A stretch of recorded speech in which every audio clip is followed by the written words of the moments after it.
Welcome back to the channel. Today we're fixing the 48 Sportsman. Let's get to it. So the front pin is just falling out. Why is that? One would ask. First step, push these pins out.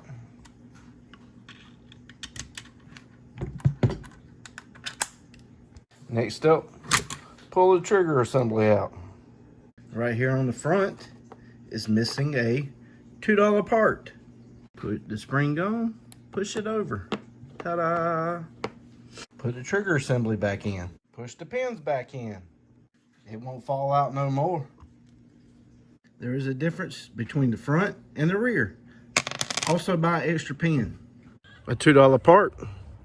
We're back to going. Hit that like and subscribe button. See ya.